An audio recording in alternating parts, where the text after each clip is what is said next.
자, 이제 근로소득 살펴보겠습니다. 근로소득은 여러분들이 가장 흔하게 아는 소득입니다. 회사 다니면서 월급 받는다는 얘기죠. 회사 다니면서 월급 받는 것, 이게 근로소득입니다. 즉, 여러분들은 근로자예요. 근로자가 회사하고 어떤 고용계약을 합니다. 고용계약을 맺어가지고 일을 하죠. 그러면서 받는 게 뭐예요? 봉급이라는 말, 급료, 임금, 상여 등 여러 가지 명칭을 쓰는데, 일하고 받는 월급을 근로소득이라고 합니다. 이 근로소득에는요, 나중에 퇴직할 때 퇴직금 받죠. 그건 퇴직소득으로 과세되는데, 그 퇴직함으로 받는 소득 중에서 퇴직소득에 속하지 않는다라고 하면 그것은 근로소득으로 포함을 하는 겁니다. 뭐 퇴직위로금, 뭐 퇴직금 한도초 등등 이런 부분들이 있을 텐데, 여러분들 여하튼 회사 다니면서 월급 받는 거 근로소득이다라는 얘기예요. 근로소득에 대해서 돈 벌었으니까 세금 내라는 거예요. 다만 여러분들이 받는 근로소득 중에도 마찬가지로 비과세되는 소득이 있더라는 얘기예요. 비과세되는 소득, 일직, 숙직, 여비, 실비, 변상금액 이런 부분들이 있고요.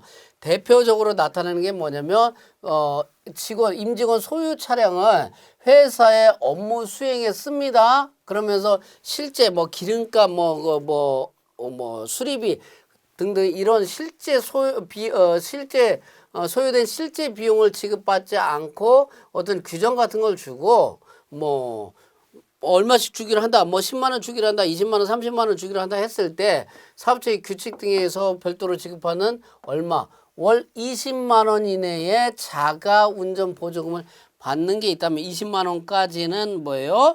비과세하고 있습니다. 이런 부분이 대표적인 게 있고 연구 보조비, 벽지 수당 등으로서 월 20만 원 이내의 금액도 비과세하고 있고요.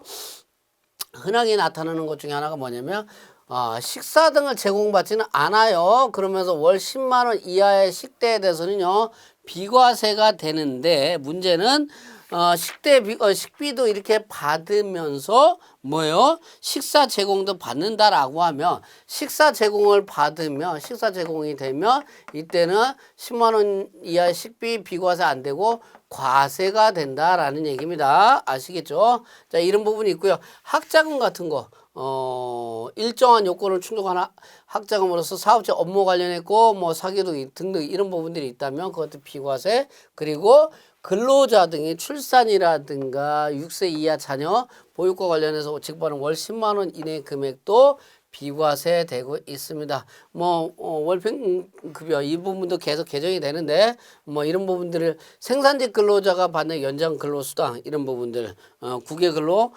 사회통념상 타당한 범위 내 경조금 등등 이런 부분들은 전부 다가 근로소득 비과세 처리가 되는 부분입니다. 이것이 근로소득 범위고요.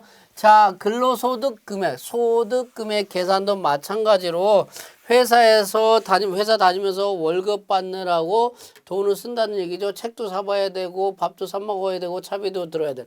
이러한 필요 경비를 계산을 해야 되는데 근로소득이라는 총급여액, 총수익금에서 필요 경비를 차감해서 소득 금액을 계산하는데 근로자들의 수가 워낙 다양하고 많고 그러다 보니까 세법에서는 필요 경비적 성격으로 아예 근로소득 공제라는 것을 적용을 합니다. 근로자가 워낙에 많다 보니까 도대체 누구는 책도 사보고 밥도 사먹고 누구는 술도 마시고 자가용 끌고 다니고 버스 타고 다니고 굉장히 다양하다는 얘기죠. 그래서 아예 일률적으로 근로소득 공제액이라는 것을 적용을 합니다. 마치 필요 경비처럼 계산을 해서 빼줍니다. 근로소득금의 총금액에서 빼주는데 이때 근로소득 공제액은 어떻게 계산하냐면 연간 급여액에 따라서 정해줍니다. 500만 원 이하는 70%, 이때는 40%, 15%, 5%, 2% 해가지고 총 급여액에서 일정 비율 금액만큼을 근로 필요 경비적 성격으로 봐서 빼주면 이것이 근로소득 금액이 나올 겁니다. 소목적상으로 이런 것까지 다 외울 필요는 없어요. 여하튼 이런 부분이 있다라는 거.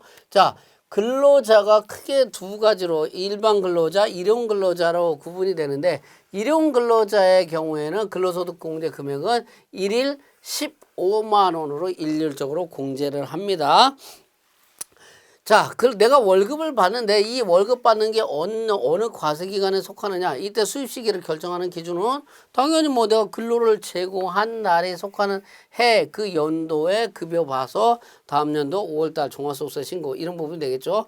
또는 임금금 처분 주주총회에 따라서 뭐 인센티브 주기로 했다더라. 그러면 임금금 처분 결의일이 속하는 과세기간에 소득으로 본다는 얘기고요.